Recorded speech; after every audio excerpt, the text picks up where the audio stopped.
नमस्कार. आजच्या या अत्यंत महत्त्वाच्या स्पष्टीकरण सत्रात म्हणजेच आपल्या एक्सप्लेनरमध्ये खूप खूप स्वागत. आज आपण एक अतिशय वेगवान आणि सखोल असा इंटेलिजन्स डोजियर डिकोड करणार आहोत. यामध्ये चालू घडामोडी आणि काही अत्यंत महत्त्वाचे फॅक्ट्स आपण अतिशय सोप्या भाषेत समजून घेणार आहोत. चला तर मग लगेचच सुरुवात करूया. तर आजच्या सत्रात मुख्यत्वे आपण 5 विषयांचा आढावा घेणार आहोत. अर्थव्यवस्था, IORA, आपली राज्यघटना, गिरमिटिया समाज आणि संरक्षण. आणि हो, या सगळ्यावर आधारित एक सराव चाचणी म्हणजेच MCQ टेस्ट शेवटी असणारच आहे. तर आपला पहिला विभाग आहे अर्थव्यवस्था आणि त्यातील तूट व्यवस्थापन. आता अर्थव्यवस्थेचा विचार करताना सर्वात आधी समजून घ्यायला हवी ती चालू खाते तूट, ज्याला आपण करंट अकाउंट डेफिसिट किंवा CAD असं म्हणतो. आता हे नक्की काय आहे? तर अगदी सोप्या भाषेत सांगायचं झालं तर जेव्हा आपला देश निर्यातीपेक्षा आयातीवर जास्त खर्च करतो तेव्हा ही तूट निर्माण होते. आणि याचा थेट परिणाम काय होतो? तर आपल्या रुपयाचं मूल्य डॉलरच्या तुलनेत साहजिकच घसरायला लागतं. मग आता प्रश्न असा पडतो की यावर उपाय काय? तर उपाय अगदी सोपा आहे. अनावश्यक परदेशवारी टाळणे आणि केवळ गुंतवणुकीसाठी आयात होणाऱ्या सोन्यावर नियंत्रण आणणे. बघा, जर आपण हे डॉलर वाचवले तर तोच परकीय चलन साठा आपण देशाच्या संरक्षणासाठी आणि ऊर्जा सुरक्षेसारख्या अत्यंत महत्त्वाच्या कामांसाठी वापरू शकतो. हे खूप क्रिटिकल आहे. पुढे जाऊया दुसऱ्या विभागाकडे, आंतरराष्ट्रीय संबंध. आणि यात आपण पाहणार आहोत IORA म्हणजेच इंडियन ओशन रिम असोसिएशनबद्दल. आता हा मुद्दा खूपच रंजक आहे. 1997 हे वर्ष आंतरराष्ट्रीय कूटनीतीच्या बाबतीत एका मोठ्या पर्वाची सुरुवात होती. हिंद महासागर क्षेत्रात मुक्त व्यापार आणि सुरक्षितता वाढावी यासाठी खुद्द नेल्सन मंडेला यांनी पुढाकार घेतला आणि यातूनच IORAचा भक्कम पाया रचला गेला. आज घडीला या संघटनेत एकूण 23 सदस्य देश आहेत आणि सर्वात अभिमानाची गोष्ट म्हणजे सध्या भारत या संघटनेचा अध्यक्ष आहे. नियम आधारित सागरी व्यवस्था अधिक मजबूत करण्यासाठी आपला देश पुढील वर्षी या 23 देशांच्या शिखर परिषदेचं यजमानपद भूषवणार आहे. आणि हो, इथं एक महत्त्वाची गोष्ट लक्षात घेण्यासारखी आहे, ती म्हणजे पाकिस्तान या गटाचा सदस्य नाही. आता वळूया आपल्या तिसऱ्या विभागाकडे, राज्यघटना आणि त्यातही विशेषतः त्रिशंकू विधानसभा म्हणजे काय आणि तिथे नियम कसे लागू होतात ते पाहूया. निवडणुकांचे निकाल लागल्यानंतर समजा कोणत्याही एका पक्षाला स्पष्ट बहुमत मिळालंच नाही, तर अशावेळी सरकार नेमकं कोण स्थापन करणार हा मोठा प्रश्न निर्माण होतो.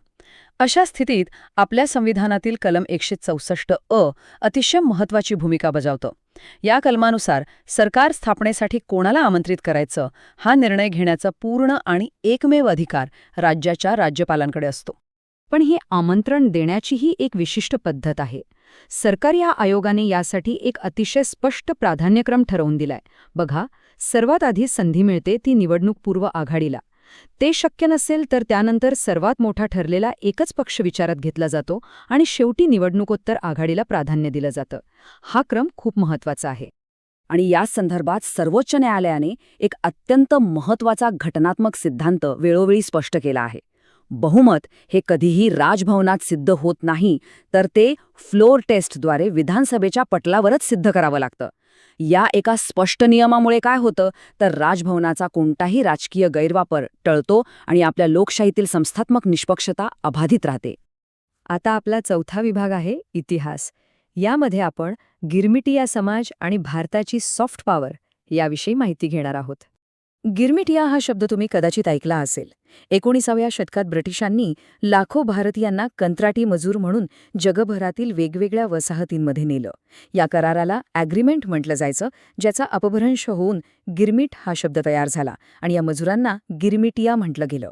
हे ऐतिहासिक स्थलांतर होतं आणि आज याच मजुरांचे वंशज आधुनिक काळात भारताची एक प्रचंड मोठी जागतिक ताकद किंवा सॉफ्ट पॉवर बनले आहेत. जर आपण आज पाहिलं तर फिजी, मॉरिशस आणि कॅरिबियन बेटांवर, विशेषतः त्रिनिदाद आणि टोबॅगो येथे हा समाज खूप मोठ्या प्रमाणावर स्थिरावला आहे. आता भारत सरकारने या समुदायांना त्यांच्या पूर्वजांची पाळेमुळं शोधण्यासाठी मदत करायला सुरुवात केली आहे. यासाठी राष्ट्रीय अभिलेखागार आणि ओव्हरसीज सिटिझन ऑफ इंडिया म्हणजेच OCI कार्डची मोठी मदत त्यांना होत आहे. ही खऱ्या अर्थाने एक खूप भावनिक आणि कूटनीतिक जोडणी आहे.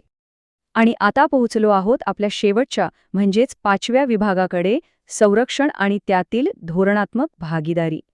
आपण जर संरक्षण क्षेत्राचा विचार केला तर अमेरिका आणि दक्षिण कोरियासोबत सुरू असलेले इंडस एक्स आणि के इंडेक्स हे कार्यक्रम भारताच्या धोरणातील एक खूपच मोठा आणि सकारात्मक बदल दर्शवतात.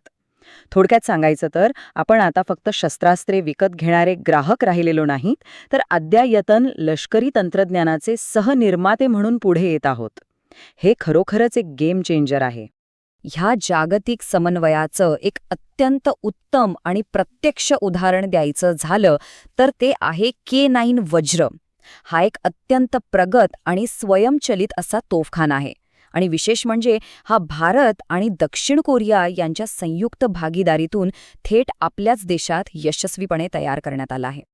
आणि शेवटी याच इंटेलिजन्स फाईलमधली आणखी एक मोठी बातमी म्हणजे मिशन दिव्यास्त्र. या अंतर्गत आपण अग्नी 5 क्षेपणास्त्राच्या मदतीने MIRV तंत्रज्ञानाची अतिशय यशस्वी चाचणी केली आहे. याचा अर्थ काय? तर आता एकाच क्षेपणास्त्रातून एकाच वेळी अनेक वेगवेगळ्या लक्ष्यांवर अगदी अचूक मारा करता येईल. यामुळे शत्रूची कोणतीही हवाई संरक्षण यंत्रणा अक्षरशः कुचकामी ठरेल. या एका यशामुळे भारताचा समावेश आता जगातील मोजक्या आणि अतिशय प्रगत देशांच्या पंक्तीत झाला आहे. हे खरोखरच कौतुकास्पद आहे. तर अर्थव्यवस्थेपासून ते थेट अग्नी 5च्या यशापर्यंतचे हे आपलं वेगवान स्पष्टीकरण इथेच पूर्ण होतंय. बदलत्या जागतिक समीकरणात आपला भारत आपली भूमिका जितक्या वेगाने बदलत आहे आणि मोठी करत आहे, तितक्याच वेगाने आपण हे सगळे फॅक्ट्स आत्मसात केले आहेत का, हे आता आपण पाहणार आहोत. चला तर मग सुरू करूया आजची सराव.